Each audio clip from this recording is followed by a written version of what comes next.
করুণার আধার তুমি, চিরমহিয়ান তুমি,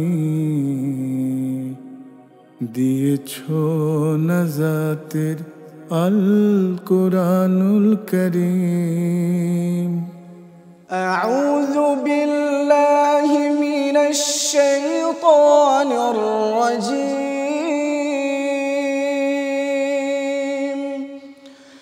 بسم الله الرحمن الرحيم.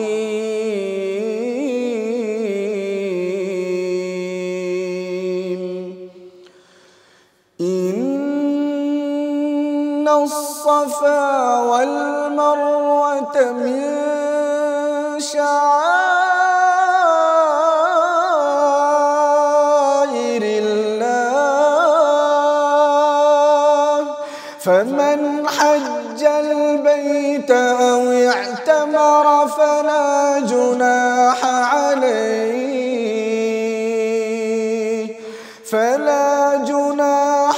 عليه أن يطوف بهما، ومن تطوع خيرا فإن الله شاكر عليم.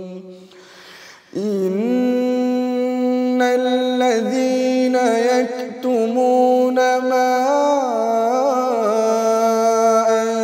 أنزلنا من البينات والهدى من بعد ما بيناه للناس في الكتاب،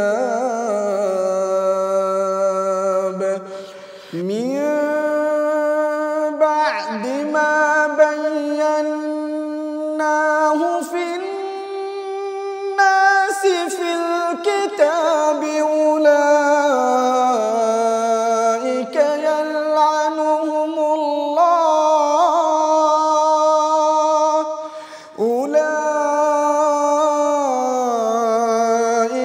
يلعنهم الله ويلعنهم اللاعنون،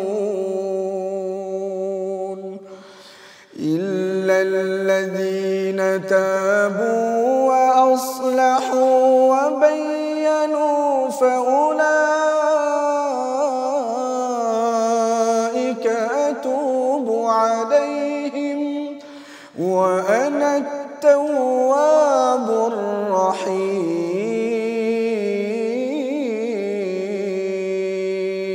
الرحيم. صدق الله العظيم. আল কোরআনুল করিম। আসসালামু আলাইকুম ওয়া রাহমাতুল্লাহি ওয়া বারাকাতুহু। সুপ্রিয় দর্শক শ্রোতা, আপনারা দেখছেন এনটিভির নিয়মিত আয়োজন আপনাদের প্রিয় অনুষ্ঠান কোরআনুল কারীম।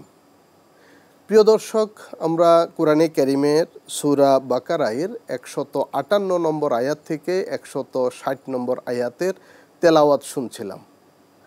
প্রিয় দর্শক, কোরআনে কারীম তেলাওয়াত শুনলে অন্তর জীবিত হয়, দুশ্চিন্তা দূর হয়, পেরেশানি মুক্ত হয়। প্রিয় দর্শক, কোরআন আমাদের জীবনে অমূল্য সম্পদ। আমরা যদি কোরআন মতো জীবন পরিচালনা করি তাহলে আমাদের জীবন দুনিয়াও সুন্দর হবে, আখিরাতেও আমরা মুক্তি নিশ্চিত করতে পারবো ইনশাআল্লাহ। প্রিয় দর্শক, আসুন আমরা তেলাওয়াতকৃত আয়াতগুলোর সরল অনুবাদ শুনি।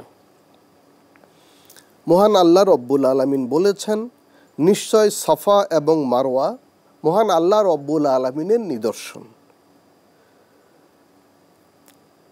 এই নিদর্শনগুলো যারা হজ করবে, আল্লাহর ঘর তওয়াফ করবে, তারা যদি সাফা মারওয়া সাই করে তবে এটি উত্তম, এতে কোনো অসুবিধে নেই, বরং এতে কল্যাণ রয়েছে। আর যদি কেউ বেশি বেশি এই সাফা মারওয়ার সাই করে সেটা তার জন্য উত্তম। নিশ্চয়ই আল্লাহ তাআলা খুবই কৃতজ্ঞতা পরায়ণ এবং তিনি মহাজ্ঞানী।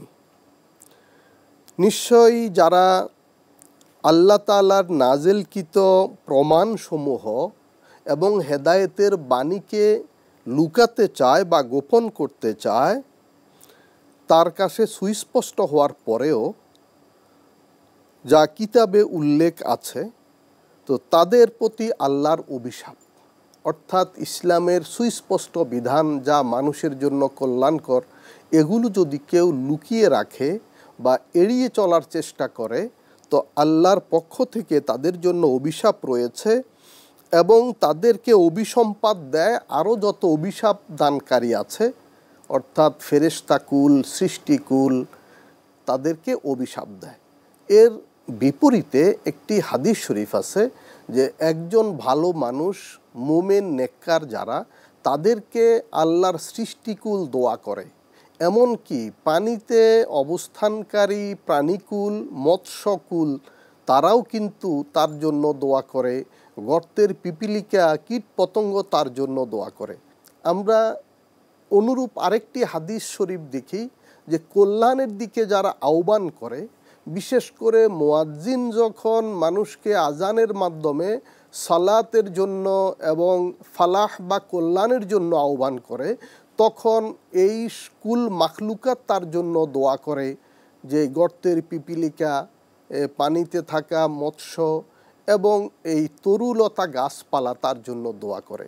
তাহলে আমরা দেখছি যারা মানুষকে কল্যাণের পথে ডাকে, আল্লাহর বিধান প্রচার প্রসার করে, তাদের জন্য সকলেই দোয়া করে। আর যারা এই আল্লাহর কল্যাণের বাণীকে লুকিয়ে রাখে বা এড়িয়ে চলে অথবা এটাকে পিছনে ফেলে রাখতে চায়, তাদের জন্য অভিসম্পাত করে বা বদদোয়া করে। বরং যারা তওবা করে এবং সংশোধন হয় এবং সংশোধন করে, কেউ যদি জীবনে হয়তো কখনো ভুল করেছে, বুঝে না বুঝে, ইচ্ছায় অনিচ্ছায়, হয়তো শয়তানের প্ররোচনায়, ওয়াসওয়াসায় অথবা নফসের তাড়নায়, কিন্তু তার পরবর্তীতে যখন তিনি আত্মসংশোধনের মাধ্যমে, আত্মশুদ্ধির মাধ্যমে সঠিক পথে নিজে চলবেন এবং অন্যদেরকেও সংশোধনের চেষ্টা করবেন, অন্যদেরকেও কল্যাণের পথে ডাকবেন, তাহলে তাদের জন্য রয়েছে আল্লাহ তাআলার পক্ষ থেকে তওবার সুসংবাদ। তো এখানে কিন্তু ইসলামের সৌন্দর্য। ইসলাম কোনো মানুষ যদি কোনো ইচ্ছায় অনিচ্ছায়, পরিবেশের প্রভাবে, যে কোনো কারণে গুনাহ বা ভুল করে, সেই ভুলগুলো যখন তওবা করে, তো আল্লাহ রব্বুল আলামিন তাকে ক্ষমা করে দেন এবং তাকে আবার নতুন জীবন দান করেন।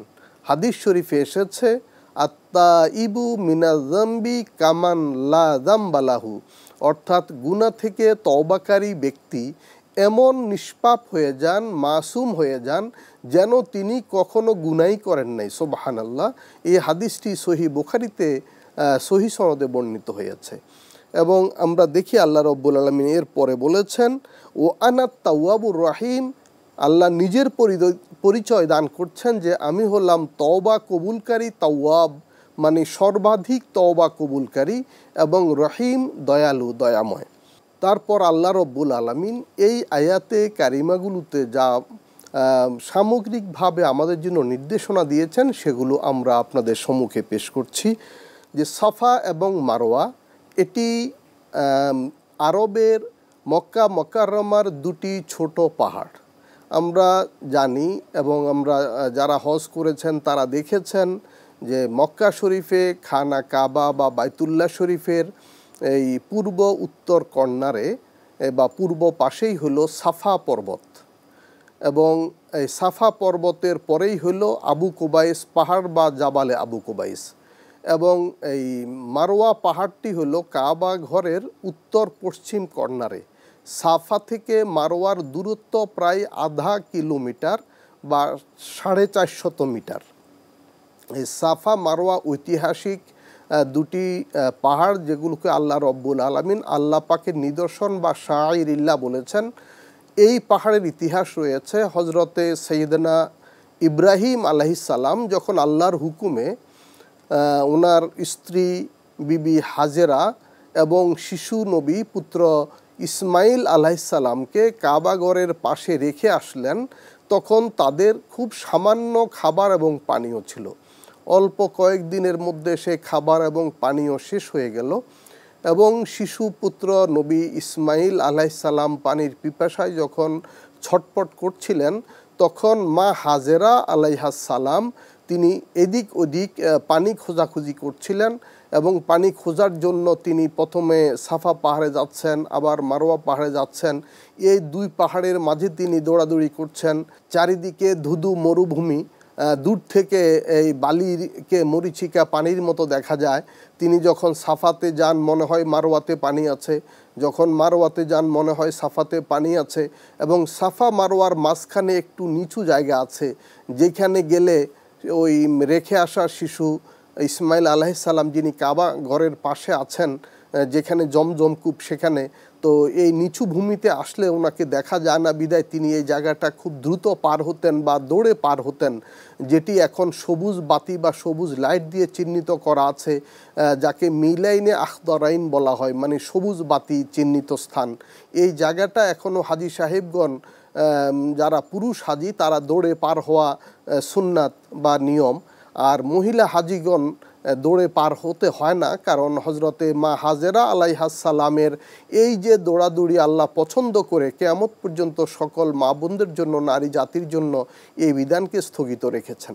তো এই সাফা মারোয়ায় যে তিনি দৌড়াদৌড়ি করলেন, এরপরে তিনি পানি আর কোনো সন্ধান করতে না পেরে তিনি আবার ফিরে গেলেন শিশু পুত্র ইসমাইল আলাইহিসসালামের কাছে।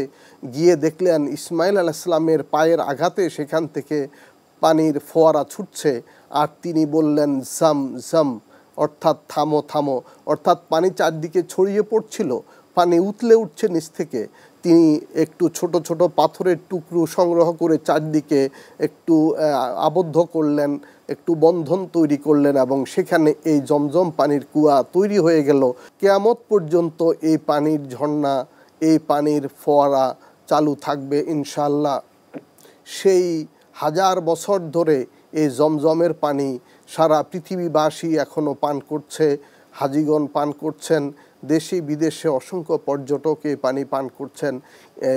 অফুরন্ত পানির ফোয়ারা, পানির ধারা কখনো কমেনি বা বন্ধ হয়নি। প্রিয় দর্শক শ্রোতা, এই সাফা মারোয়ার যে নিদর্শন, এটি কিন্তু হজের একটি ওয়াজিব অংশ। যে আমরা জানি উমরার মধ্যে দুটি ওয়াজিব রয়েছে, একটা হলো সাফা মারোয়া সাই করা এবং মাথা মুন্ডন করা বা চুল কাটা। ঠিক হজের মধ্যে যে 6টি বা 7টি ওয়াজিব রয়েছে, তার অন্যতম একটি ওয়াজিব হলো সাফা মারোয়া সাই করা। এই সাফা মারোয়া আল্লাহর নিদর্শন। আমরা দেখি যে আল্লাহ রব্বুল আলামিন তার প্রিয় বান্দাদের স্মৃতি স্মারক হিসাবে, তার মকবুল বান্দা যারা, কৃতজ্ঞ বান্দা যারা, তাদের স্মৃতিকে এইভাবে ধারণ করে ইতিহাসের অন্তর্ভুক্ত করে ইবাদতের সাথে জুড়ে দিয়েছেন। এবং সকল মানুষ হজরত ইব্রাহিম আলাইহিসসালামকে, হজরত ইসমাইল আলাইহিসসালামকে এবং মা হাজেরা আলাইহাসসালামকে কিয়ামত পর্যন্ত এই সাফা মারোয়া সাই করার মাধ্যমে স্মরণ করবে, এবং এই সাই থেকে তারা অনুপ্রেরণা বা উৎসাহ পাবে আত্মত্যাগের, আল্লাহর উপরে তাওয়াক্কুল বা ভরসা করার। সাফা মারোয়া মহান আল্লাহ রব্বুল আলামিনের নিদর্শন এবং এটি হজের গুরুত্বপূর্ণ একটি ওয়াজিব আমল। তো আল্লাহ রব্বুল আলামিন এই ওয়াজিব আমলটি যারা করেছেন তারা যেমন অনুপ্রাণিত হয়েছেন মা হাজেরা আলাইহিস সালামের স্মৃতি এবং হজরত ইসমাইল আলাইহিস সালামের স্মৃতি, ইব্রাহিম আলাইহিস সালামের স্মৃতি, এসব স্মরণ করে এবং আল্লাহ রব্বুল আলামিনের প্রতি কৃতজ্ঞতা প্রকাশের একটি অন্যতম মাধ্যম। প্রিয় দর্শক, আল্লাহ রব্বুল আলামিন বলেছেন যে তিনি কৃতজ্ঞতা পরায়ণ এবং মহাজ্ঞানী। অর্থাৎ আমরা যে ইবাদত করব, আল্লাহকে স্মরণ করব, তাহলে আল্লাহ অবশ্যই এর মূল্যায়ন করবেন। এইখান থেকে আমরা দেখি হজরত ইব্রাহিম আলাইহিস সালাম যেমন আল্লাহর নির্দেশে বিনা বাক্য ব্যয়ে নিজের স্ত্রী সন্তানকে নির্জন সেই মরুভূমিতে রেখে এসেছিলেন, আল্লাহ রব্বুল আলামিন এর মূল্যায়ন করেছেন যে হজের সকল কাজে ইব্রাহিম আলাইহিস সালামের স্মৃতিকে সংযুক্ত করে দিয়েছেন। হজরতে ইসমাইল আলাইহিসসালাম যেমন আল্লাহর হুকুমের প্রতি আত্মসমর্পণ করেছেন, তাকে কোরবানি করা হবে জেনেও তিনি কিন্তু বিনা বাক্য ব্যয়ে নিজের জীবন আল্লাহর রাস্তায় কোরবানি করার জন্য প্রস্তুত হয়েছিলেন। এটি আল্লাহ রব্বুল আলামিন মূল্যায়ন করেছেন যে তিনি তার বিকল্প হিসাবে একটি কোরবানি দান করেছেন এবং কিয়ামত পর্যন্ত সকল মানুষের জন্য এ কোরবানির বিধান তিনি বিধিবদ্ধ করে দিয়েছেন। অর্থাৎ ইব্রাহিম আলাইহিসসালাম যেমন তিনি ধন্য হয়েছেন, তার স্মৃতি যেমন ধন্য হয়েছে, ঠিক ইসমাইল আলাইহিসসালামের এই কোরবানির স্মৃতিও কিন্তু ধন্য হয়েছে, ইসলামী বিধানের অন্তর্ভুক্ত হয়েছে।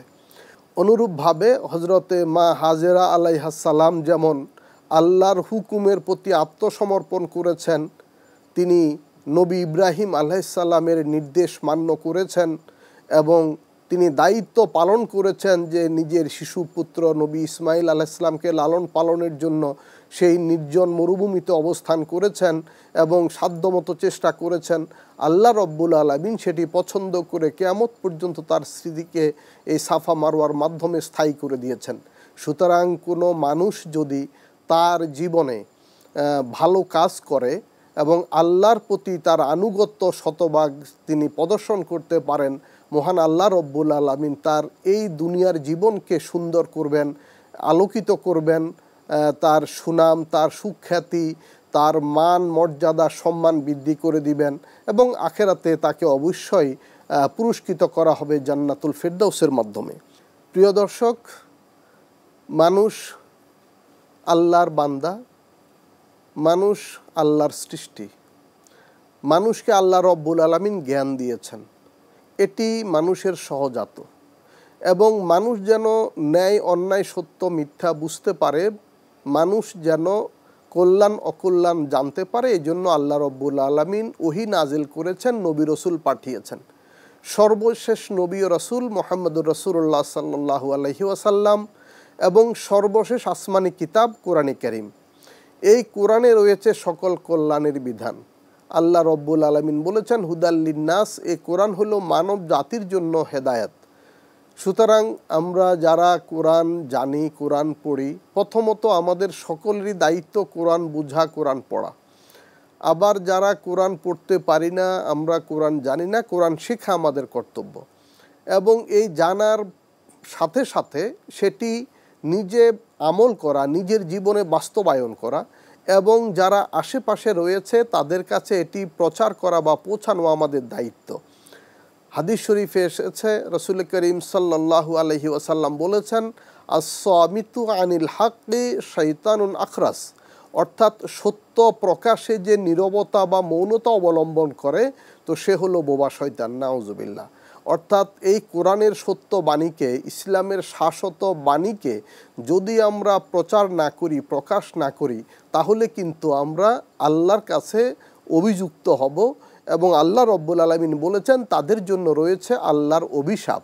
এবং শুধু আল্লাহর অভিশাপ নয়, যে ফেরেশতাগণ যারা আছেন তাদের অভিশাপ এবং যত অভিশাপ দানকারী আছে সকলের অভিশাপ তাদের জন্য আপতিত হবে, তারা অভিশপ্ত হবে। সুতরাং আমরা যেভাবে নিজেরা কোরআন হাদিস পড়ব, সত্য সুন্দর ন্যায়ের পথে চলব, ঠিক অনুরূপভাবে আমরা এই যে আল্লাহর কালাম, নবী করিম সাল্লাল্লাহু আলাইহি ওয়াসাল্লামের মহান বাণী, হাদিস শরীফ এবং ইসলামী বিধিবিধান এগুলো নিজেরা প্রচার করব, নিজেরা অন্যদেরকে জানাবো, অন্যদেরকে উদ্বুদ্ধ করব প্রতিপালনের জন্য। হাদিস শরীফে রয়েছে, মান রাআ মিনকুম মুনকারান ফালইউগাইয়িরহু বিয়াদিহি, তোমাদের মধ্যে কেউ যদি সমাজে কোনো মন্দ কিছু দেখে তার দায়িত্ব হলো সে যেন সহস্তে তা নিবারণ করে। ফাইল্লাম ইয়াস্তাতে ফাবে লিসানিহি, যদি সহস্তে তা নিবারণ করার সামর্থ্য না রাখে তাহলে মুখে বলে সেটি প্রতিহত করার চেষ্টা করবে। ফাইল্লাম ইয়াস্তাতে ফাবে কালবিহি, যদি মুখে বলার মতো ফুরসত না থাকে, সুযোগ না থাকে, তাহলে মনে মনে পরিকল্পনা করবে, চিন্তা ভাবনা করবে এবং দোয়া করবে যে কিভাবে এই অন্যায় বা অসুন্দর অশুভন কাজ এটি পরিবর্তন করা যায়। সুতরাং আমরা সব সময় আল্লাহর পথে নিজে যেমন চলতে হবে, আমাদের পরিবারের সকল সদস্যদের, আমাদের ছেলে মেয়েদের, ভাই বোনদের, স্ত্রী সন্তানদের, মা বোনদের, আমাদের অভিভাবকদের সকলকে আমরা এই সুন্দর পথে, ইসলামের পথে, শান্তির পথে নিয়ে আসতে হবে। এবং কোরআনে কারীম আমাদের ঘরে রয়েছে, আমাদের ঘরে গিলাপে বাঁধা কোরআন আছে। আমরা আমাদের খাবারের টেবিলে, আমাদের ডাইনিং টেবিলে, আমাদের সকালে সন্ধ্যায় যখন আমরা একত্র হই, তখন আমরা কোরআনের একটি আয়াত আলোচনা করতে পারি। কারণ আমি যেই বিষয়টা জানি, যে সেটি যদি সকলকে না জানাই এবং আমি যেই বিষয়টি আমল করি সেটি যদি অন্যদেরকে আমল করতে উদ্বুদ্ধ না করি, তাহলে কিন্তু আমি আল্লাহর বিধান গোপন করার আওতায় পড়ে যেতে পারি। মহান আল্লাহ রব্বুল আলামিন আমাদের যেই মহান দায়িত্ব দিয়েছেন যে নিজে আমরা কল্যাণের পথে চলব, আমরা মানুষকে কল্যাণের পথে ডাকব। আল্লাহ রব্বুল আলামিন কোরআনে বলেছেন, কুনতুম খায়রা উম্মাতিন উখরিজাত লিন্নাস, তোমরাই শ্রেষ্ঠ উম্মত বা শ্রেষ্ঠ জাতি, মানুষের কল্যাণে তোমাদের আবির্ভাব ঘটানো হয়েছে। তা'মুরুনা বিল মারুফ ওয়া তানহাউনা আনিল মুনকার, যে তোমরা মানুষকে কল্যাণের দিকে ডাকবে এবং অন্যায় কাজে বাধা সৃষ্টি করবে। ওয়া তু'মিনুনা বিল্লাহ, আর আল্লাহর প্রতি বিশ্বাস আনয়ন করবে। মহান আল্লাহ রব্বুল আলামিন আমাদের ঈমানকে পূর্ণতা দান করুন, আমাদের আমলকে সুন্দর করুন। আমিন। ওয়া আখিরু দাওয়ানা আনিল হামদুলিল্লাহি রাব্বিল আলামিন। করুণার আধার তুমি দিয়েছ, সত্যের বাণী অসীম, দিয়েছ নাজাতের আল কোরআনুল কারীম।